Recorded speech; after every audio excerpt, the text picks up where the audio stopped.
Vacation ખુલ્લે ને એટલે રોજ સવારે ઉઠીને એક જ ઝંઝટ કે લંચમાં શું બનાવવું અને ટિફિનમાં શું આપવું. તો જ્યારથી આ રેસીપી મને મળી છે ત્યારથી મારા બધા પ્રોબ્લેમ સોલ્વ થઈ ગયા છે. તો એના માટે અહીંયા આપણે મગની દાળ અને ચોખાને સાંજે જ પલાળીને રાખી દેવાનું છે. તો આ નાસ્તો એટલો બધો હેલ્ધી અને હાઈ પ્રોટીન બને છે કે વાત જ ના પૂછો. તો બાળકો બધું ખાવાનું પસંદ નથી કરતા અને શાક રોટલી રોજે આપણે એને ભરી દઈએ છીએ તો પણ નથી ખાતા. તો એક વખત તમે આ નાસ્તો ટ્રાય કરી શકો છો. તો અહીંયા જે મગની દાળ છે એને મેં 1 કલાક પહેલા પલાળી દીધેલી હતી અને એકદમ મસ્ત મજાની પલળી ગઈ છે. અને 2 થી 3 પાણીએ આ બધી વસ્તુને આપણે ધોઈ લેવાની છે. તો અહીંયા તમારી પાસે મગ મોગર દાળ હોય તો તમે એ પણ લઈ શકો છો અને આ રીતે જે ફોતરાવાળી દાળ હોય એ પણ તમે લઈ શકો છો. તો બસ આને આપણે નળ નીચે રાખી 2-3 પાણીથી સરસ મજાની ધોઈ લીધેલી છે.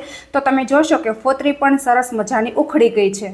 અને હવે ત્યાર પછી અહીંયા આપણે ચમચાની મદદથી આ દાળ લેવાની છે અને મિક્સરના જારની અંદર ઉમેરી દેશું અને એકદમ મસ્ત મજાની આપણે પેસ્ટ બનાવી લેશું.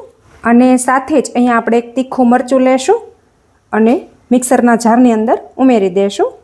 અને હવે આપણે ઢાંકણ બંધ કરી દેશું અને આને આપણે પીસી લેશું. તો અહીંયા તમે જોઈ શકો છો કે મગની દાળ અને ચોખાની મેં આ રીતની પેસ્ટ બનાવી અને તૈયાર કરી લીધી છે. તો આને આપણે એક મિક્સિંગ બાઉલની અંદર કાઢી લેશું અને જે બીજી બચેલી દાળ ચોખા છે એને પણ આપણે પીસી લેવાના છે. તો હવે આપણે એની અંદર મરચાંનો બિલકુલ ઉપયોગ નથી કરવાનો, કારણ કે જે આપણે પહેલી બેન્ચમાં તીખું મરચું એડ કરેલું હતું એટલા માટે. ફરી વખત આપણે મિક્સરના જારની અંદર દાળ ઉમેરી દેશું અને બધી આપણે પીસી લેવાની છે, ઉમેરી દેશું. તો મિત્રો, જ્યારે પણ હું મારા ઘરમાં આ નાસ્તો બનાવું ત્યારે થોડો વધારે જ બનાવું છું, કેમ કે ઘરમાં બધાને ખૂબ જ ભાવે છે. એકદમ ઓછા તેલમાં અને હાઈ પ્રોટીન આ નાસ્તો બનીને તૈયાર થાય છે મિત્રો. તો તમે પણ એક વખત આ રીતે તમારા ઘરમાં મગની દાળનો અને ચોખાનો નાસ્તો બનાવીને ચોક્કસથી ટ્રાય કરી જોજો. બાળકોને તમે લંચમાં પણ આપી શકો છો. અને આ રેસીપી તમને સારી લાગે તો કોમેન્ટમાં તમારો ફીડબેક પણ મને આપી દેજો. અને તમે મારો વિડીયો ક્યાંથી જુઓ છો એ પણ કોમેન્ટમાં લખવાનું બિલકુલ નહીં ભૂલતા મિત્રો. અને ત્યાર પછી હવે આ બેટરની અંદર આપણે 1 ટીસ્પૂન ભરીને મીઠું નાખી દેશું. હલાવી અને આપણે એકદમ સરસ રીતે મિક્સ કરી દેવાનું છે. હવે આપણે આની અંદર કંઈ જ વધારાના ઇન્ગ્રીડિયન્ટ્સનો ઉપયોગ નથી કરવાનો. બસ માત્ર દાળ, ચોખા અને મીઠું. આની અંદર પીસતી વખતે મેં થોડું પાણી એડ કરેલું હતું. તો અત્યારે તમે બેટરની કન્સિસ્ટન્સી જોઈ શકો છો કે કઈ રીતની મેં રાખેલી છે. જો, ના તો વધારે આપણે પતલી રાખવાની છે કે ના તો વધારે આપણે કડક રાખવાની છે. આ રીતની આપણે કન્સિસ્ટન્સી રાખવાની છે. જો, તો આ બેટર અત્યારે મેં બનાવેલું છે. તો તમને કદાચ એવું લાગતું હશે કે દાળવાળા બનાવવાના છે, પણ ના, આજે આપણે એકદમ યુનિક ડિલિશિયસ નાસ્તો બનાવીને તૈયાર કરવાનો છે. તો વિડીયોને તમે બિલકુલ સ્કીપ નહીં કરતા, આખો વિડીયો જોશો એટલે તમને ખ્યાલ આવી જશે કે આજે આપણે કેટલો હેલ્ધી અને યુનિક નાસ્તો બનાવેલો છે. તો આની અંદર આપણે ઈનો કે સોડા પણ નથી નાખવાનું. જો, તો બસ હવે આપણે જઈશું ગેસ તરફ. તો જુઓ મિત્રો, ગેસની ફ્લેમ મેં ઓન કરી દીધી છે અને હવે આપણે એની અંદર થોડું તેલ નાખી અને બધી બાજુ આપણે સ્પ્રેડ કરી દઈશું. અને તેલને આપણે થોડું એમ કે નોર્મલ ગરમ કરી લેશું. તો હવે જુઓ, તેલ એકદમ મસ્ત મજાનું ગરમ થઈ ગયું છે અને હવે આપણે આ રીતે ચમચો ભરી અને બેટર લેશું અને આપણે પેનમાં ઉમેરી દેશું. તો એનું લેયર છે ને એ આપણે એકદમ પતલું રાખવાનું છે, જાડું બિલકુલ નથી રાખવાનું. એ વાત તમે ખાસ નોટિસ કરજો. તો આ રીતે આપણે થોડું ઉમેરી દઈશું અને પછી આપણે આ રીતે મેં સ્પેચ્યુલાને થોડું તેલવાળું કરી દીધું છે અને આ રીતે આપણે બધી બાજુ ફેલાવી દેવાનું છે. તો હવે જુઓ, તમે અહીંયા જોઈ શકો છો કે બેટરને મેં એકદમ સરસ રીતે આખા પેનમાં ફેલાવી દીધું છે. તો તમને કદાચ એવું લાગતું હશે કે બસ આ નાસ્તો અહીંયા પૂરો થઈ જાય છે, પણ ના, આ નાસ્તો આ રીતનો બનાવશું ને તો બાળકોને બિલકુલ પસંદ નથી આવવાનો અને એને ભાવવાનો પણ નથી. તો આગળ હું તમને એક મસ્ત મજાની આ નાસ્તાના ટેસ્ટી બનાવવાની રીત પણ આપવાની છું. તો વિડીયો છોડીને તમે ક્યાંય ના જતા.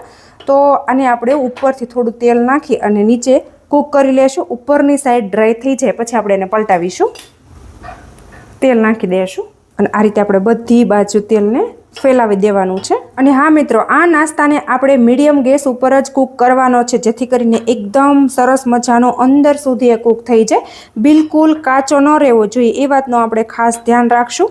જો, એકદમ ધીરે ધીરે આ નાસ્તાને આપણે કૂક કરવાનો છે.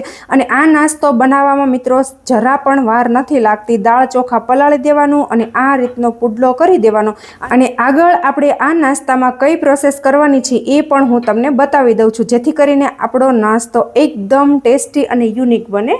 તો હવે આ રીતે આપણે સ્પેચ્યુલાની મદદથી ચેક કરી લેશું કે આપણો નાસ્તો છે એ રિમૂવ થાય છે કે નહીં. તો તમે જોઈ શકો છો કે મસ્ત મજાનો એ રિમૂવ થઈ જાય છે. જો, અને આ રીતે આપણે પલટાવી દઈશું.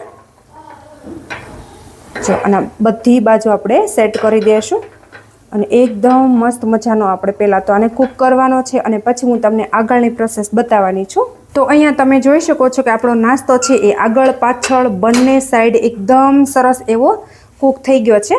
તો બસ હવે આને આપણે એક પ્લેટની અંદર કાઢી લેશો અને હું તમને આગળની તૈયારી પણ બતાવી દઉં છું. તો અહીંયા જુઓ, આ નાસ્તો મેં એક પ્લેટની અંદર લઈ લીધો છે અને ત્યાર પછી અહીંયા આપણે સોસ લેવાનો છે અને આપણે આના ઉપર આ રીતે આપણે સ્પ્રેડ કરી દઈશું.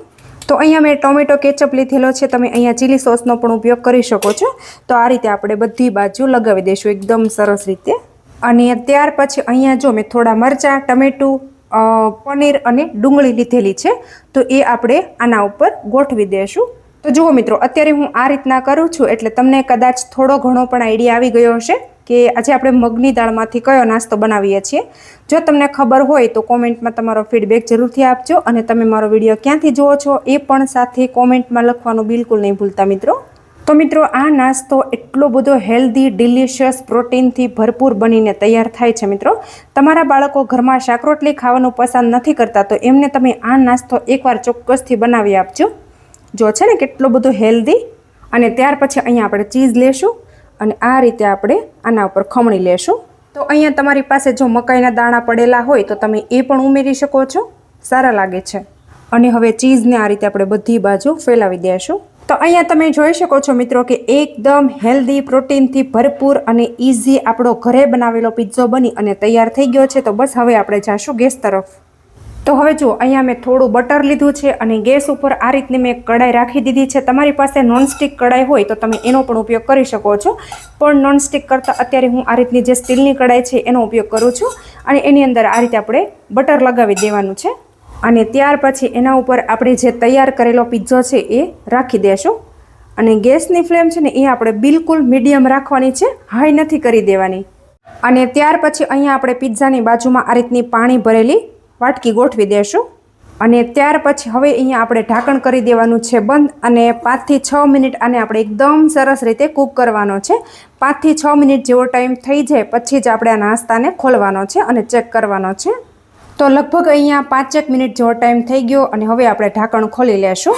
તો અહીંયા મિત્રો તમે જોઈ શકો છો કે એકદમ મસ્ત મજાનો હેલ્ધી આપણો પિઝ્ઝો બની અને તૈયાર થઈ ગયો છે. હવે એને આપણે આ રીતે પ્લેટમાં લઈ લેવાનો છે. જો તો આવી રીતે તમે આ નાસ્તો બાળકોને બનાવીને આપશો તો એ ખાઈ પણ લેશે, ખોટા નખરા પણ નહીં કરે. અને હા, આ જ બેટરમાંથી હું તમને એક બીજો નાસ્તો બનાવવાની રેસીપી પણ આપું છું. તો ચાલો હવે એ પણ આપણે જોઈ લેશું. આના ઉપર થોડા તમારે ચીલી ફ્લેક છાંટવા હોય તો તમે છાંટી શકો છો. તો હવે અહીંયા તમે જોઈ શકો છો કે મેં ગેસ ઉપર એક અપ્પે પેન રાખી દીધું છે અને એની અંદર આપણે આ રીતે આપણે બટરથી સ્પ્રેડ કરી દઈશું. તો હવે જુઓ, આ બધી વાટકી જ્યાં સુધી ડ્રાય થાય ત્યાં સુધી આપણે એને કૂક કરીશું, પછી આપણે આગળની પ્રોસેસ કરવાની છે.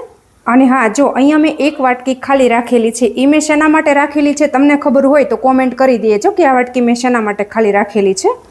અને હવે તમે અહીંયા જોઈ શકો છો કે આ રીતે મેં એક ચૂરો બનાવીને રાખેલો છે, જેમાં ડુંગળી, ટમેટાં, કોબી, કેપ્સિકમ અને થોડું મેં ચીઝ નાખેલું છે, મેગી મસાલા અને સોસ નાખેલો છે.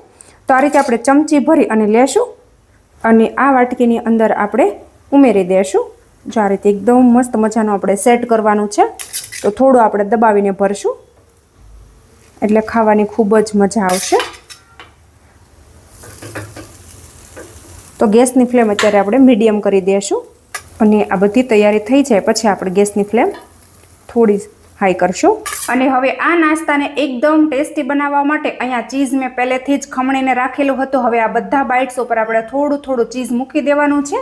અને હા, તમે ચીઝ ના ખાતા હોય તો તમે સ્કીપ પણ કરી શકો છો, પણ આ રીતે આપણે થોડું થોડું બાઇટ્સ ઉપર ચીઝ મૂકી દેશું એટલે એકદમ ટેસ્ટી એવું બનીને તૈયાર થશે મિત્રો. અને હવે ત્યાર પછી અહીંયા મેં એક મોલ્ડ ખાલી રાખેલું હતું તો એની અંદર મેં પાણી ભરી દીધેલું હતું અને આ રીતે મેં ઢાંકણ ઢાંકી દીધેલું હતું. તો તમે જોઈ શકો છો કે ચીઝ મસ્ત મજાનું મેલ્ટ થઈ ગયું છે. જો અને હવે ત્યાર પછી આ બધા બાઇટ્સને આપણે અપ્પે પેનમાંથી કાઢી લેવાના છે અને એક પ્લેટની અંદર આપણે લઈ લેશું. તો મિત્રો અહીંયા આપણો એકદમ મસ્ત મજાનો મગની દાળ અને ચોખાનો નાસ્તો બનીને તૈયાર થઈ ગયો છે। તો જોતા તમને એવું લાગશે કે કોઈ કહેશે પણ નહીં કે આ આપણે મગની દાળ અને ચોખામાંથી બનાવેલો છે। જો તો અત્યારે મેં થોડા બાઇટ્સ બનાવેલા છે અને એક મેં પિઝા બનાવેલા છે। તો આ રેસીપી તમને સારી લાગી હોય તો કોમેન્ટમાં તમારો ફીડબેક જરૂરથી આપી દેજો અને ચેનલ ઉપર નવા હોય તો ચેનલને સબસ્ક્રાઈબ કરી લેજો। Thank you.